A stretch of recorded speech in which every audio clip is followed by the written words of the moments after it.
العفو سي. والهيباتيتس سي يحدث مع وجود هيباتيتس بي، يعني إذا كان هيباتيتس سي موجود يعني لازم المريض عنده هيباتيتس بي.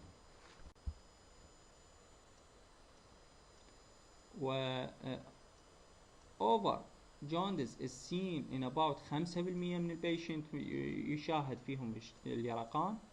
The important part in hepatitis C virus is chronic illness. هذا أهم part في hepatitis C هو وجود الكرونيك، الحالة المزمنة. 50 إلى 80% من البيشنت progress to chronic hepatitis.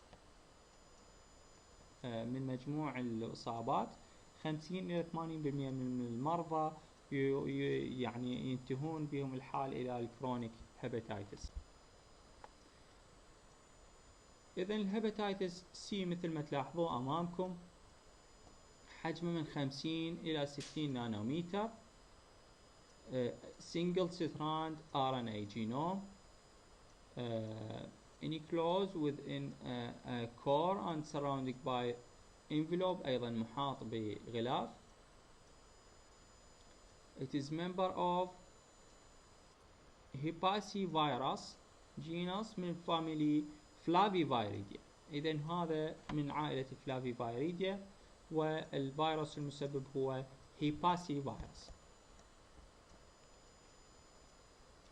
The half-life of the virus particles in the serum is around 3 hours 3 ساعات and may be as short 45 دقيقة. In addition to replication in the liver, the virus can multiple in lymphocytes. أيضا هذا مو فقط في خلايا الكبد الهيباتوسايت يتكاثر، أيضا ممكن يتكاثر بالليمفاتوسايت بخلايا الليمفاوية. incubation period من 40 إلى 120 يوم.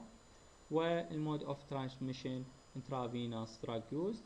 والhealth care exposure hemodialysis، جهاز غسل الكلية يكون إذا هو يعني ملوث، فالهيمودياليسيس بيشنت هم راح يكونون أكثر عرضة للإصابة.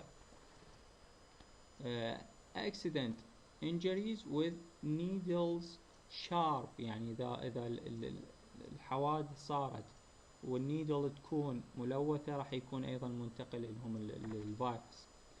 sexual transmission، أيضا إذا أحدهم مصاب ممكن ينقله للآخر.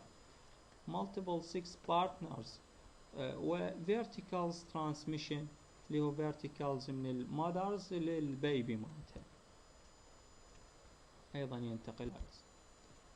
diagnosis وتشخيص الإصابة بالهيباتيتس سي فيروس اعتمدنا على الإلايزا، أيضا نشخص بها وجود الفيروس. و various techniques are available مثل البي سي ار. البي سي ار هو هسه اللي شائع وهو المور accurate في التشخيص. أيضا EIA for HCV antigen available. It's used in the same capacity as HCV RNA test موجود، but is much easier to carry out. إذن 3 طرق بالتشخيص اللي هي الإلايزا و PCR و EIA for HCV antigen، هذه الشائعة في تشخيص hepatitis C virus. prevention مثل ما تعرفون إنه هو only general prophylaxis such as blood tissue organ screening is possible. العناية بالنظافة الشخصية والتأكد من نظافة الأدوات المستعملة اللي هي ممكن إنه تنقل الفيروس هيباتيتس.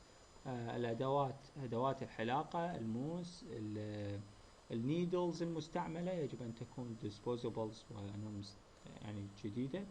non-specific active or passive immunization against is available. أيضا ممكن إنه إحنا نستخدم كفاكسينات اللي هي موجودة حتى نحمي نفسنا بصورة تامة. تريتمنت، انترفيرون موجود يستخدم للتريتمنت، وال50% هي الريسبونس للعلاج، وأيضا ريبيفيرين أيضا موجود ومقترح للعلاج. كومبينيشن أيضا يخلطوه مع الانترفيرون حتى يعالجون الهيباتيتس سي فيروس. وصلنا إلى الهيباتيتس دي فيروس، وهو نوع آخر من الهيباتيتس اللي يصيب لنا هواية أشخاص. الهيباتيتس دي فيروس أيضا يعرف ب الهيباتيتس، يصنف تصنيف آخر أنه هو دلتا فيروس. في بعض المصادر تقرأ أنه هيباتيتس دلتا فيروس، فخلي بالك أنه هذا يقصد به هيباتيتس دي فيروس. أيضا هو disease caused by small circular RNA virus، ويكون عادة تواجد الهيباتيتس دي فيروس موجود in the presence of hepatitis B virus، فيكون عادة موجود مع الهيباتيتس B virus.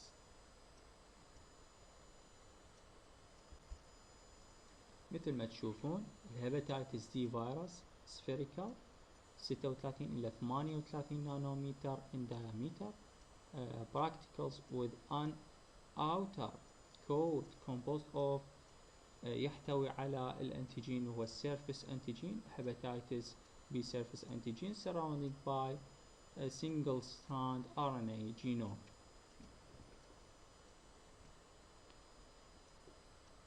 Replication only in the presence of hepatitis B virus. إذن وجود الهيباتيتس دي مرتبط مع وجود الهيباتيتس دي.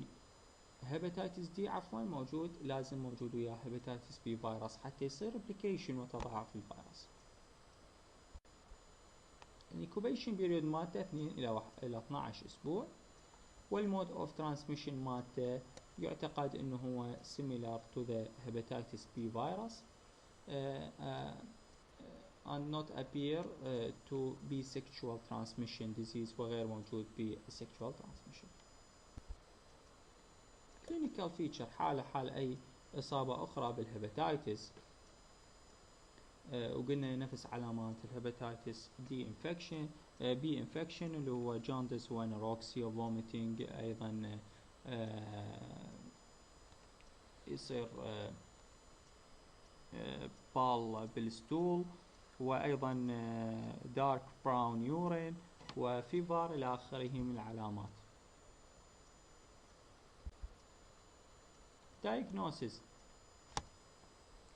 Diagnosis primary exposure in the liver cell nuclei, where it can be demonstrated by immunofluorescence. إذن أول طريقة هي immunofluorescence، وأنتي دلتا عن طريق الإلايزا. راح نلاحظ بها الاي جي ام والاي جي جي، ممكن تظهر لنا بعد 2 إلى 3 أسابيع. إذن immunofluorescence and also is highly accurate to diagnosis of hepatitis D virus. Prevention، أيضا الهايجينز and الحذر من استخدام الأدوات الملوثة. pre and post exposure prophylaxis to prevent، ممكن أيضا إنه إحنا نتمنى من عنده قبل حدوث الإصابة. Education to reduce risk. Behaviors among person with chronic hepatitis B virus. طبعا الثقافة لازم تكون موجودة حتى تمنع انتقال الفيروس من شخص إلى آخر. نأتي إلى النوع الآخر من الهيباتيتس، وهذا من أهم الأنواع، هو الإي، آخر نوع راح ناخذه حتى ما نشتت تفكيركم. وهيباتيتس إي فيروس هو من الأنواع الأخرى من الهيباتيتس، والهيباتيتس هو liver inflammation راح يصير caused by infected with hepatitis E virus. Although hepatitis E often cause an acute and self-limiting infection. إذن هاي يصير لها شفاء ذاتي. المصاب بالهيباتيتس E يصير له شفاء ذاتي. That is usually gone away by itself and the patient recover with low mortality rate. طبعا اكو high risk development الكرونيك هيباتيتس بالimmunocompromised patient. اذا المريض اصلا هو ما عنده مناعة راح يكون high risk factor انه تتطور الاعراض عنده والاصابة.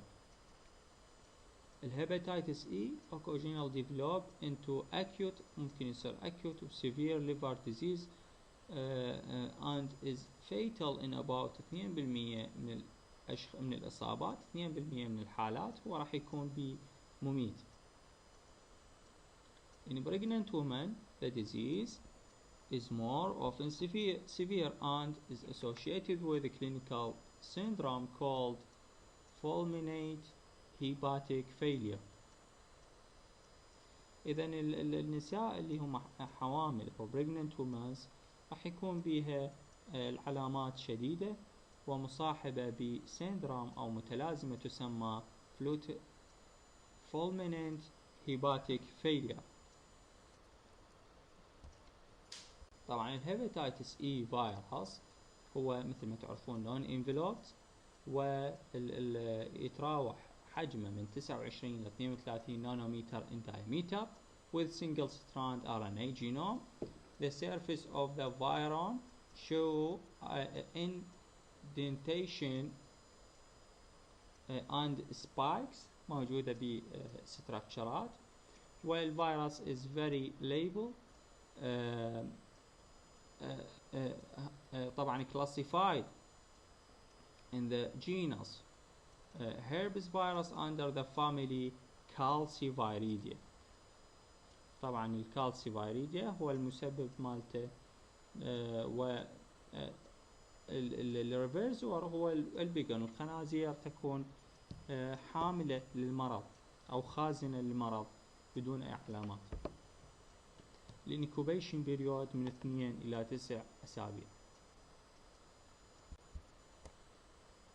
ومثل ما حكينا المود اوف ترانسميشن طبعا الجدول اللي اخذتوه بالبداية يختصر هواية من الكلام.